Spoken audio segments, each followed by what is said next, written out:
نحمده ونصلي على رسوله الكريم أما بعد فأعوذ بالله من الشيطان الرجيم بسم الله الرحمن الرحيم رب اشرح لي صدري ويسر لي أمري واحلل عقدة من لساني يفقهوا قولي۔ صحبت اور غسل جنابت۔ صحابہ کرام رضی اللہ عنہم کے درمیان غسل جنابت کا ایک مسئلہ زیر بحث آیا۔ ایک گروہ کہتا تھا کہ غسل صرف دخول پہ فرض ہو جاتا ہے، انزال شرط نہیں، یعنی واٹر ڈسچارج جو ہے وہ ضروری نہیں۔ دوسرا گروہ بیان کرتا تھا کہ وجوب غسل کے لیے دخول کے ساتھ انزال بھی شرط ہے۔ یہ طویل مباحثہ کسی فیصلہ کن صورت پر منتج نہ ہوا۔ آخر قرار پایا کہ ام المومنین حضرت عائشہ رضی اللہ عنہا سے دریافت کیا جائے۔ حضرت عائشہ نے کہا کہ رسول اللہ صلی اللہ علیہ وسلم نے فرمایا، اذا جلس بین شعبها الاربع ومس الختان الختان فقد وجب الغسل۔ جب مرد عورت کی چار شاخوں کے درمیان بیٹھ جائے اور اس کا محل ختنہ عورت کے محل ختنہ کے ساتھ مس کرے تو غسل واجب ہو جاتا ہے۔ تو مسئلہ یہ ثابت ہوا کہ صرف دخول پر ہی مرد اور عورت جنبی ہو جاتے ہیں اور ان پہ غسل واجب ہو جاتا ہے، انزال یعنی منی کا نکلنا شرط نہیں۔ جنابت کے احکام۔ وجوب غسل کی حالت کو حالت جنابت کہتے ہیں۔ وجوب غسل یعنی جب غسل واجب ہو جاتا ہے تو اس حالت کو جنابت کہتے ہیں۔ جنابت کا لفظ جم سے، جم پہلو کو کہتے ہیں، نہیں بچنا۔ مندرجہ ذیل چار حالتوں میں مسلمان مرد اور عورت پر غسل کرنا فرض ہو جاتا ہے۔ نمبر 1، جوش کے ساتھ منی خارج ہونے کے بعد، اس میں احتلام بھی داخل ہے، یعنی کوئی ایسا خواب آئے یا ویسے۔ نمبر 2، صحبت کے بعد یعنی سیکشول انٹرکورس کے بعد۔ نمبر 3، حیض کے بعد۔ نمبر 4، نفاس کے بعد یعنی بچے کی پیدائش کے بعد۔ اس میں یاد رکھیے کہ بہت سے لوگ پوچھتے ہیں کہ اگر خواتین انٹرنل چیک اپ کرواتی ہیں تو کیا اس سے غسل واجب ہوتا ہے؟ تو کوئی غسل واجب نہیں ہوتا جب تک کہ ان چار چیزوں میں سے کوئی چیز نہ ہو۔ اس میں یاد رکھیے کہ بہت سے لوگ پوچھتے ہیں کہ اگر خواتین انٹرنل چیک اپ کرواتی ہیں تو کیا اس سے غسل واجب ہوتا ہے؟ تو کوئی غسل واجب نہیں ہوتا جب تک کہ ان چار چیزوں میں سے کوئی چیز نہ ہو۔ صرف منی خارج ہونے سے بات نہیں، بلکہ جوش کے ساتھ منی خارج ہونے کے بعد غسل واجب ہوتا ہے۔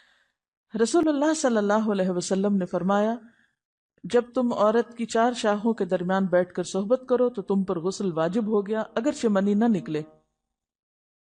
آپ نے غور کیا ہوگا کہ طہارت کے مسائل بہت تفصیل کے ساتھ اور اپنے اندر بہت ڈیٹیلز رکھتے ہیں، اور بہت سے موضوعات ایسے ہیں کہ جو انسان کی ظاہری زندگی نہیں بلکہ اس کی نجی اور ذاتی زندگی سے متعلق بھی ہیں، لیکن اس طرح پبلکلی ان کو پڑھانا اور ان کو سکھانا یہ بھی ایک ضرورت ہے، کیونکہ آپ صلی اللہ علیہ وسلم نے انصار کی خواتین کی تعریف کی کہ انصار کی خواتین کتنی اچھی ہیں جنہیں حیا دین کا علم حاصل کرنے سے نہیں روکتا۔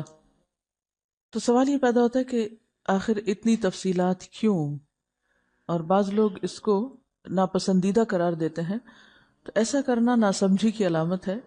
ہم دیکھتے ہیں کہ انسان اگر اللہ کے بتائے ہوئے طریقے کے مطابق زندگی بسر کرتا ہے تو اس میں خیر ہی خیر ہے، اور وہ صرف خیر اس کی اپنی ذات تک نہیں رہتی، بعض اوقات دوسروں کی بھلائی کا ذریعہ بھی بن جاتی۔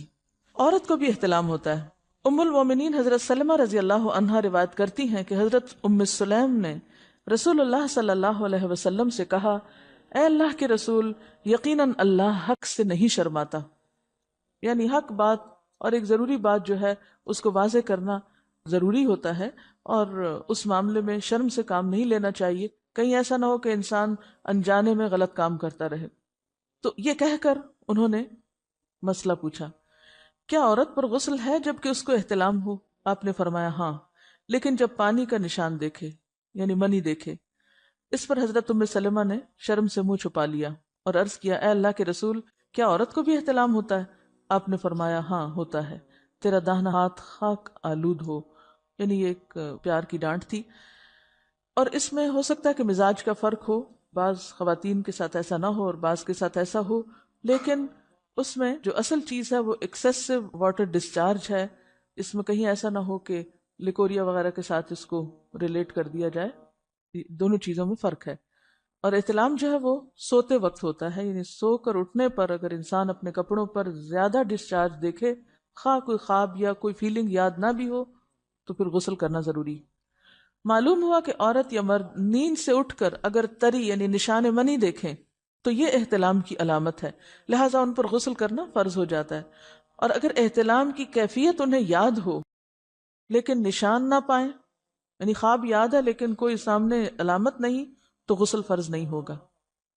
ایسی صورت میں شک کی ضرورت نہیں ہے کہ نہیں میں نے خواب دیکھا اور مجھے خواب بالکل صحیح یاد ہے تو مجھے نہانا چاہیے، نہیں، محض خواب پر نہیں نہایا جائے گا جب تک کہ فزیکلی کوئی ایسی چیز سامنے دیکھی نہ جائے۔ حضرت ام سلمہ روایت کرتی ہیں کہ میں نے کہا، اے اللہ کے رسول صلی اللہ علیہ وسلم، میں اپنے سر کے بال خوب مضبوط گونتی ہوں، کیا میں انہیں غسل جنابت کے وقت کھولا کروں؟ آپ نے فرمایا، ان کا کھولنا ضروری نہیں، تیرے لیے یہی کافی ہے کہ 3 لپ پانی اپنے سر پر ڈالے، پھر اپنے سارے بدن پر پانی بہائے، پس تو پاک ہو جائے گی۔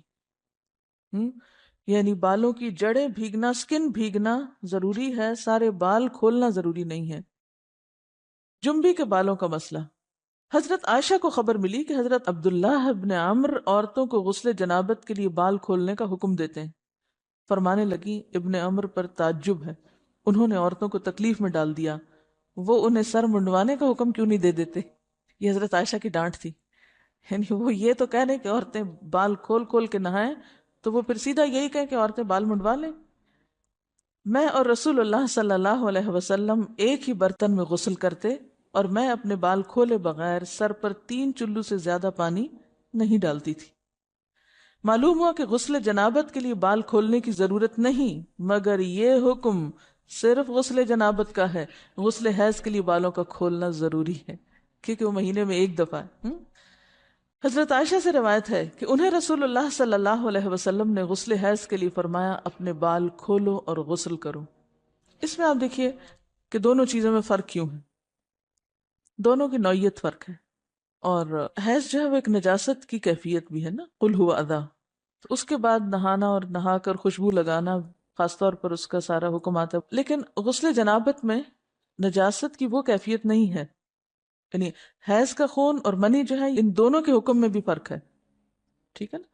بعض علماء کے خیال میں جو منی ہے اٹ سیلف وہ ناپاک چیز نہیں ہے، اگر کسی کپڑے وغیرہ کو لگ گئی تو وہ کپڑا ناپاک نہیں، اگر اس کو خشک ہونے پر خرچ کے صاف کر دیا جائے تو کپڑا صاف ہو جائے گا۔ لیکن خون حیض پر آپ صلی اللہ علیہ وسلم کیا فرمایا، چٹکیوں سے مل مل کے اس کو صاف کر کے دھوئے، تو ان دونوں میں بھی فرق ہے، لہٰذا ان دونوں کے بعد نہانے کے حکم میں بھی فرق ہے، ایک میں بال کھولے جائیں گے اور بال بھی دھوئے جائیں گے اور بالوں کی جڑیں بھی دھوئی جائیں گی، جبکہ دوسرے عام غسل جنابت میں بال کھولنا اور پورے بال دھونا شرط نہیں۔ بہت سی بچیاں ایسی جن کی شادی ہوتی ہے اور اس کے بعد انہیں ان مسائل کا پتہ نہیں ہوتا، یا تو وہ شرم کے مارے نہاتی نہیں، یا نہاتی ہیں تو پھر وہ پورے بال دھو دھو کے سکھانے میں اور ان چیزوں میں اتنا وقت ضائع کر دیتی ہیں کہ پھر بعضوں کا شوہر کی نافرمانی اور آپس کے تعلقات میں ٹینشن، لوگوں کا خوف۔ تو اگر دین کا صحیح مسئلہ پتا ہو تو انسان ان تمام مشقتوں سے بچ جاتا ہے اور ایک نارمل روٹین کی لائف گزار سکتا ہے۔ تو اس میں کیا، صرف 3 کپ پانی، 3 لپ پانی، یعنی 3 دفعہ کیوں کہ اگر ایک دفعہ ڈالنے سے پوری طرح نہیں بھیگا تو آپ یہ بھی کر سکتے ٹیپ کے آگے سر کر کے، تو ساری اسکن جو ہے سر کی اس کو آپ گیلا کر لیں، پیچھے سے بال جو ہیں اگر لمبے ہیں تو ان کو ایک طرف کر دیں تاکہ پورے بال نہ دھونے پڑے، نہ سکھانے پڑے اور نہ خشک کرنے پڑے، اور باقی جسم پہ پانی بہا لیں۔ دوسری صورت یہ ہے کہ مگ میں پانی لے کے تو اس کو آپ تھوڑا تھوڑا کر کے پورے کو ایک دفعہ کریں، پھر اس کے بعد دوبارہ کریں، اور تیسری دفعہ رول کر کے بالوں کو پیچھے سے شاور کیپ ڈال لیں اور باقی جسم پھر دھو لیں۔